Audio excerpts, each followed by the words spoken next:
So, um,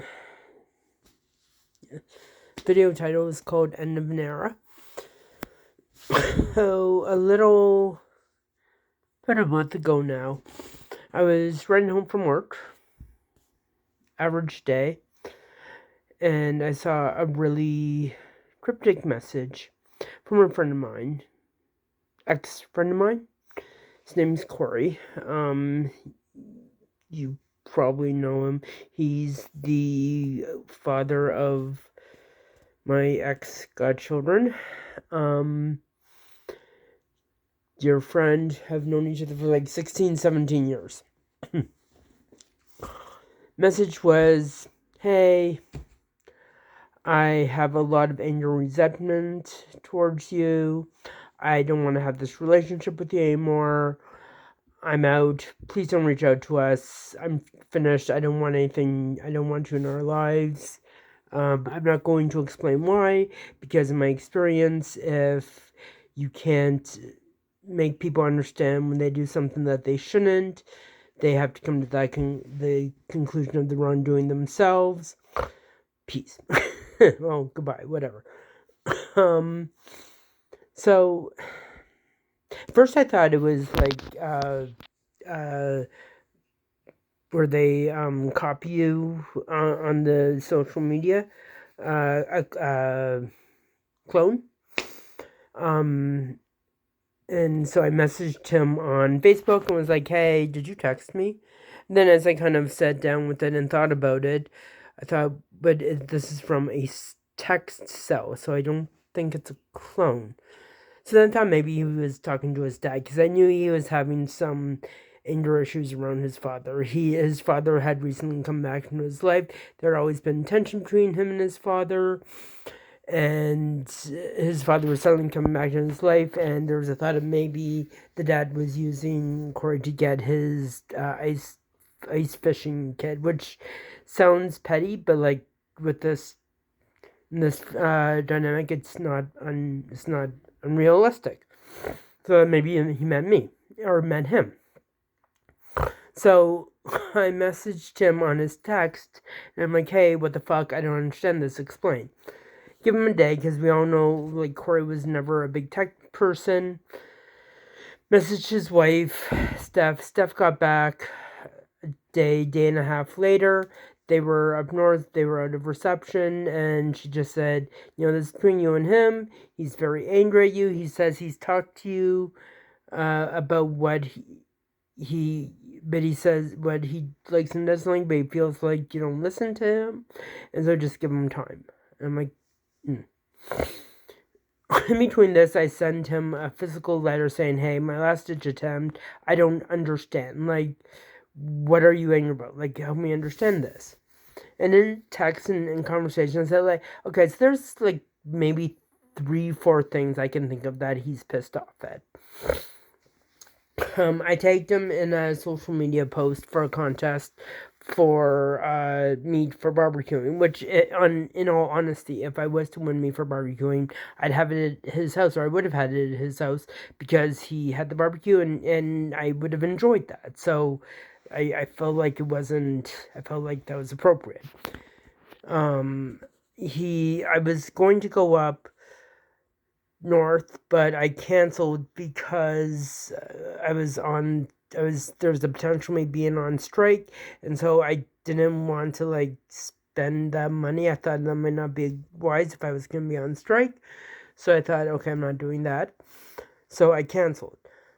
I was going to go up again, and I messaged him, and like when my other friends were going to go up north, I'm like, hey, can I coordinate this so like I can go up with my friend and we can meet there, or they can come in and help for a little while and kind of drive me up there, kind of save some time. My friends who were driving up north had a cottage up there. They had invited Cory and them to that cottage, and so I thought it might be a decent time to kind of hang out, and it's cheaper, right? I'll get a ride up, and I'll get a ride with people, and it'll be and I think there was another thing that I did that I thought, and so I'm like, are you pissed off at one of these? Like, because this is all I can think about. Like, I don't understand when you're pissed off at. No answer. So, okay, so, at first I was really hurt. And then I thought, I was pissed off. I was like, well, fuck you.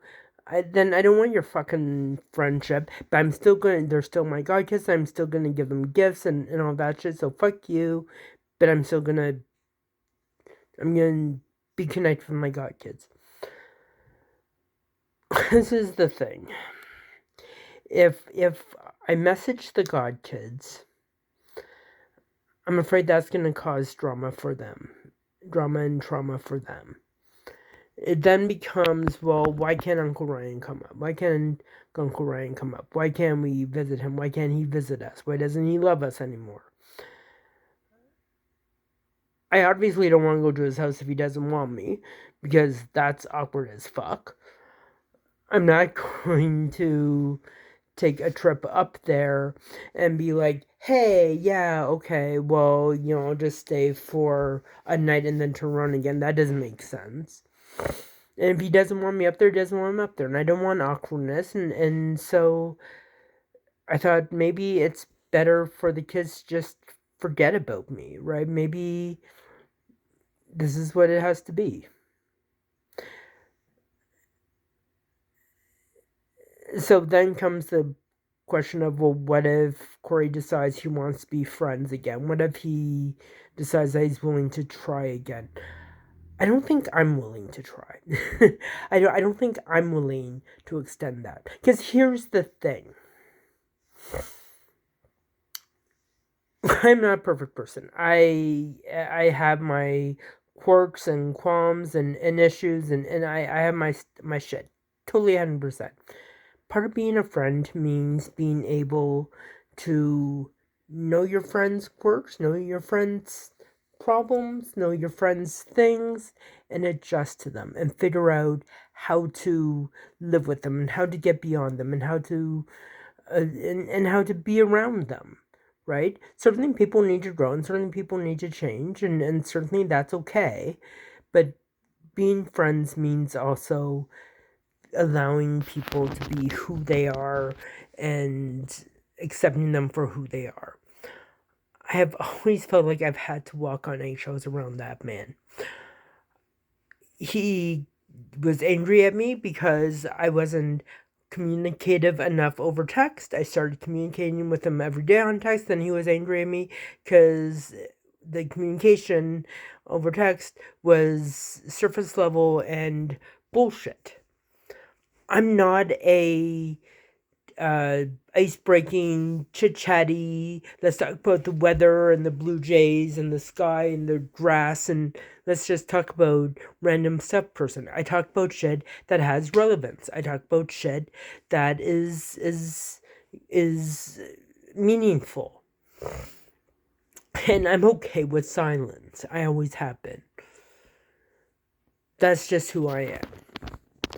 Whenever I'd go to his house, there'd be a long conversation. I'd pull up my phone, I'd be playing on my phone, and then all of a sudden he'd get angry because we were playing on our phones and we weren't engaging in conversation, engaging in we weren't engaging with each other. We were in our phones. It's like, well, there's a lull in the fucking conversation. No one was talking. Well, like, it's all about him and not about he's not able to have he needs everything to be about him, about what he needs, about what he wants. And I'm not going to do that. So I'm sad that chapter in my life has been closed. I have pictures on my walls of the goddess and I will keep them there because I feel like that's important. As you can see, pictures, the god kids and everything. I think you saw that. I hope you saw that. But yeah, I'm not going to pretend that part of my life didn't exist, but it's done now, and it's sad, and I wish it wasn't, but that's okay. That's okay. I'm in a place now where I'm like, that's okay. I was gonna text him a very long message, basically saying all this, but I don't think I'm gonna do that either. I think I'm just gonna let it die and let it be. Um, I don't see the sense in, because that wouldn't do anything, right? That wouldn't help with anything. That would just at minimal be wasted text and just sit there, uh, or he might read it and then be angry and come back at me, and I just want it to die. It's sad, but it needs to die. We all grow over time, we all develop over time. This is my this is a part of my skin that's falling off. Again, sad. Wish it wasn't happening, but it is. But that's okay. I have friends. I have connection. It's fine. I'm good. You should never depend on someone so much being in your life that without them you can't exist. No one is worth that. You need to be your best friend. You need to be the best part of you. So yeah. That's this video. I just had to update it. I felt like I needed to talk it out, get it out loud. Yeah. So yeah, that's it.